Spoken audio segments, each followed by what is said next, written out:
bihi nasta'inu ala umuri dunya waddin. Sallallahu wasallam ala sayyidina Muhammadin khatimin nabiyyin wa ala alihi wa sahbihi ajma'in. Amma ba'du fa inna walhamdulillah qad radina billahi robba wa bil islami dina wa bi sayyidina Muhammadin sallallahu alaihi wasallam nabiyya wa rasul. Hadratul mukarramun wal mukarramah, bapak-bapak, ibu-ibu, jamaah subling anti corona yang dimuliakan Allah. Wabil khusus yang saya hormati guru kita bersama Al-Habib Husin bin Ali Baharun, Kiai Haji Abdullah Harib, Kiai Haji Abah Sapir, seluruh pengurus Masjid Al-Barokah wa khusus Ketua DKM Bapak Solahuddin, Bapak Haji Solahuddin, Pak Ustadz Hamim, Kiai Haji Sofwan, dan yang lain-lainnya, para tokoh masyarakat, tokoh agama. Syukur alhamdulillah pada pagi ini kita bisa beriktikaf, bermuajahah, bersiraturahim. Mudah-mudahan kita termasuk orang yang bersyukur atas nikmat Allah dan termasuk orang yang bersabar atas apa yang telah Allah syariatkan kepada hambanya. Amin ya Allah ya Rabbal alamin. Rasulullah sallallahu alaihi wasallam bersabda, khoslatani man kana fihi katabahullah syakiron sobiron. Ada dua perkara yang apabila seseorang berada di dua perkara ini, maka orang tersebut termasuk orang yang bersyukur kepada Allah dan orang yang bersabar atas perintah Allah Subhanahu. Mana yang pertama dari dua perkara ini? Yang pertama, kata Rasulullah sallallahu alaihi wasallam, orang yang melihat di dalam ibadah, melihat kepada orang yang lebih tinggi. Kita melihat di dalam ibadah itu kepada orang yang lebih rajin, maka akan dicatat orang yang bersabar dan bersyukur dengan catatan faktadahu, mengikutinya. Tadi guru kita Al-Habib Husin bin Ali Baharun alhamdulillah telah memberikan contoh kepada kita dari mulai jam 4 kurang itu, jam 3 setengah 4 sudah baca wirdul latif, doa fajar dan sebagainya. Kemudian kita mengikutinya, maka termasuk orang yang bersabar. Begitupun di dalam harta benda dunia, melihat kepada yang lebih rendah. Maka oleh karena itu Rasulullah sallallahu alaihi wasallam membagi sabar itu terbagi kepada tiga bagian. Satu, sabar terhadap musibah.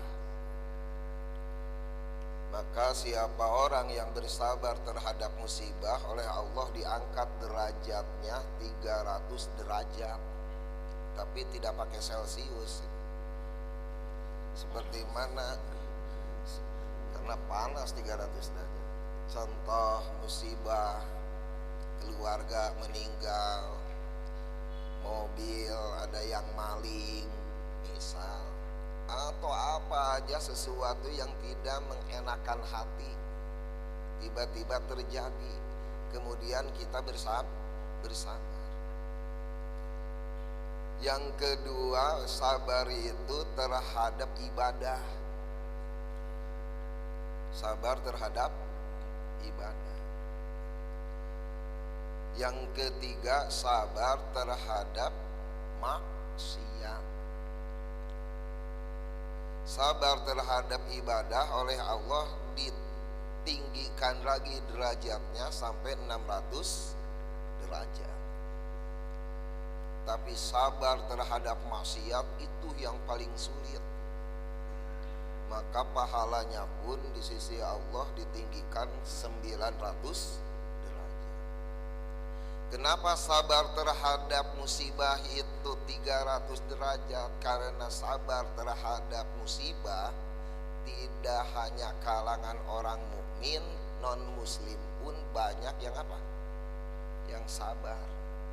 Contoh, suatu pasar kebakaran, bukan cuman punya orang muslim saja yang kebakar, punya babah kebakar, punya yang lain-lainnya, yang Nasrani kebakar, tapi mereka masih bersabar.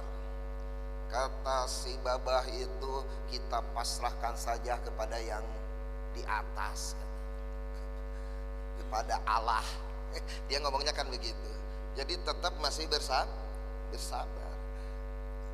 Mau orang mukmin, mau non mukmin, mau orang muslim, mau non muslim, kalau di dalam musibah itu ada pula yang bersabar.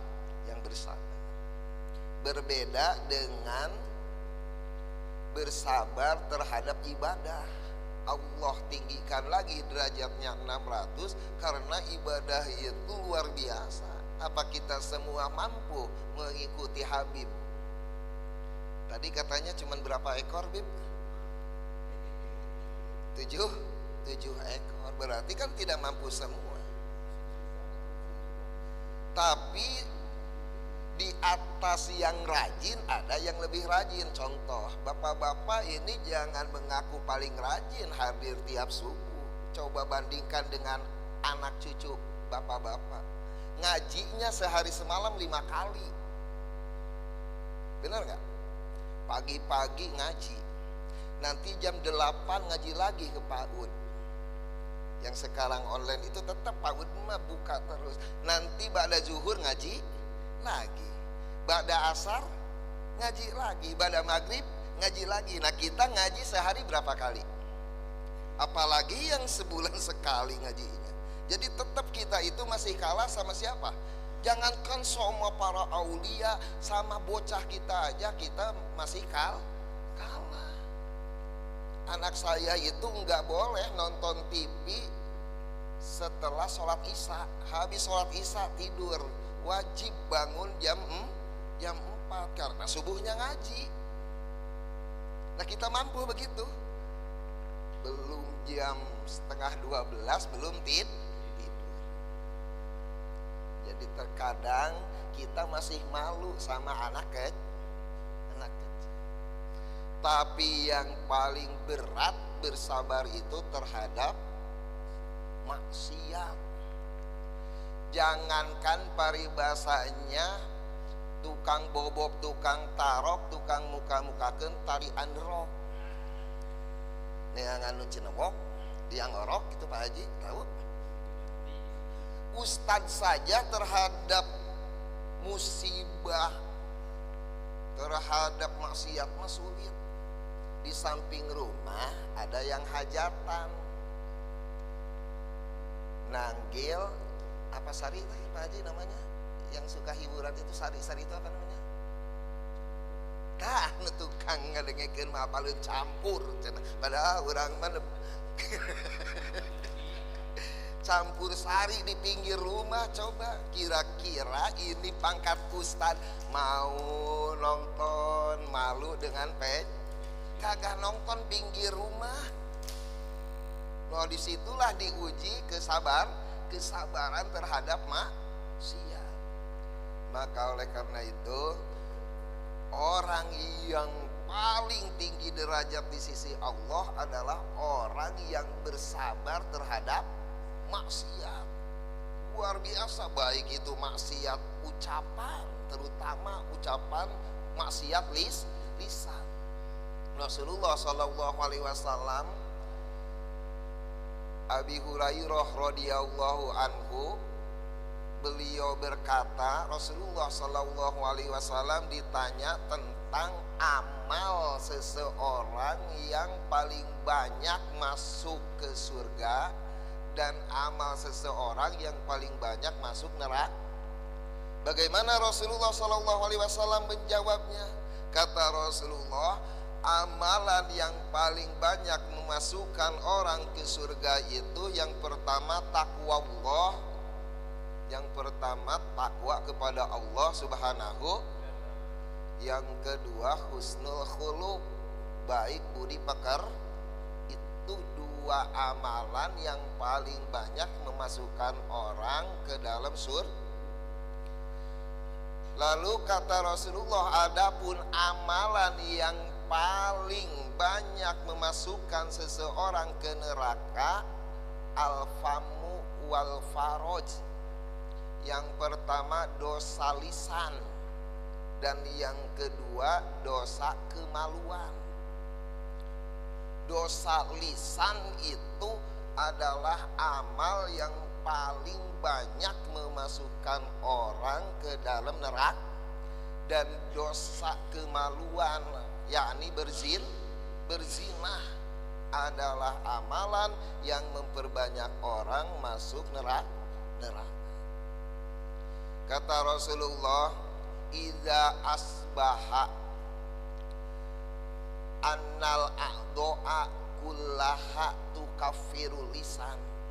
Idza asbaha ibnu Adam, di mana subuh tiba bagi kita manusia, semua anggota badan ini dari mulai kepala sampai kaki itu semuanya tunduk kepada lisan. Kemudian si anggota badan itu berkata, ittaqillaha fina, wahai lisan, takutlah engkau kepadaku untuk kami, karena kami mengikutimu. Istakomna, kalau kamu itu lurus, maka kami lurus.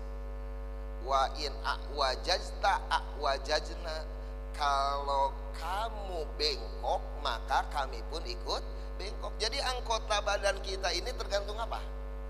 Tergantung lisan. Kalau lisan lurus, badan pun lurus. Kalau lisan bengkok, badan pun bengkok. Oleh karena itu, mudah-mudahan dengan berkumpulnya kita di sini termasuk orang yang bersyukur terhadap nikmat Allah, dan mudah-mudahan termasuk orang yang bersabar, baik bersabar terhadap musibah, sabar terhadap ibadah, sabar terhadap maksiat kepada Allah Subhanahu wa ta'ala. Dan mudah-mudahan Allah menjaga lisan kita dari hal-hal yang memasukkan kita, menjerumuskan kita ke dalam neraka. Amin ya Allah ya rabbal alamin. Itu saja yang bisa saya sampaikan. Mohon maaf atas segala kekurangan. Wallahul muwaffiq ila aqwamit thoriq. Wassalamualaikum warahmatullahi wabarakatuh.